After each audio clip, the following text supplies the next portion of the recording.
Dans cette vidéo, je reviens sur l'option supprimer les colonnes. Pour supprimer une colonne, c'est assez simple. Je sélectionne ma colonne, clic droit, supprimer. J'ai l'ajout d'une étape, colonne supprimée. Il faut faire attention parce que automatiquement Power Query le met au pluriel, même si ici dans la barre de formule, on voit bien qu'on a retiré une colonne et seulement une seule colonne, la colonne âge. Si je reviens en arrière, je peux faire la même opération. Au lieu de faire un clic droit et de faire supprimer, je peux aller ici sur le menu accueil, supprimer les colonnes, supprimer les colonnes. C'est exactement la même opération. Si je veux sélectionner des colonnes contiguës et les supprimer, par exemple les deux colonnes de téléphone, eh bien je sélectionne la première, j'appuie sur CTRL, je sélectionne la deuxième, à nouveau clic droit ou je passe par le menu supprimer les colonnes. Et on voit bien ici dans la barre de formule qui me dit bien qu'il a supprimé deux colonnes, phone et cell.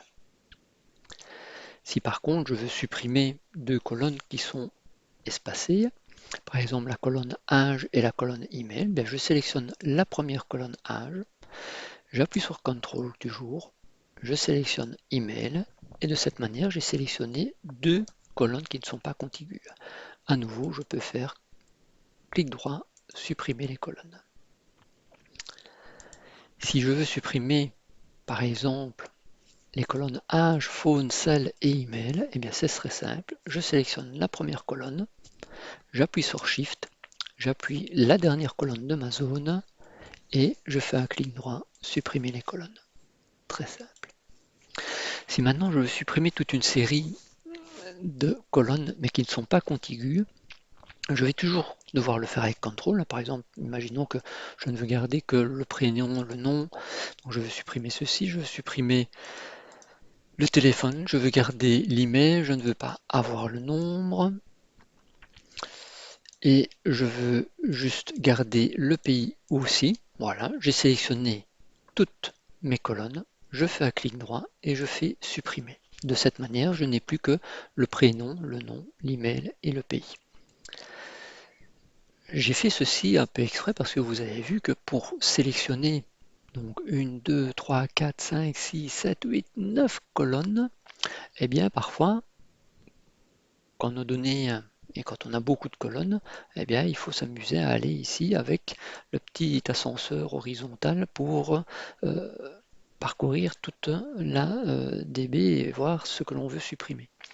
Maintenant, il y a une autre manière de procéder pour arriver à ce résultat où on veut garder le prénom, le nom, l'email et le pays. Et ce n'est pas via supprimer une colonne. Mais vous avez une autre option qui fait un peu la même chose, mais c'est plutôt le blanc et le noir, c'est choisir les colonnes. Et là, si effectivement je veux choisir le nom, le prénom, l'email et le pays, ben, je fais comme ceci et automatiquement, si je choisis ces colonnes-là, ça signifie qu'entre guillemets, je supprime toutes les autres colonnes. J'ai exactement le même résultat que tout à l'heure. Alors, attention, il faut toujours faire attention. Power Query nous dit qu'il a supprimé des colonnes, mais il n'a pas supprimé des colonnes, hein. En fait, quand on regarde dans la barre de formule, il a bien sélectionné les colonnes et je lui ai dit quelles colonnes il devait sélectionner. Voilà, vous avez des informations complémentaires donc sur la suppression, sur le choix des colonnes. J'espère que ça vous aura aidé.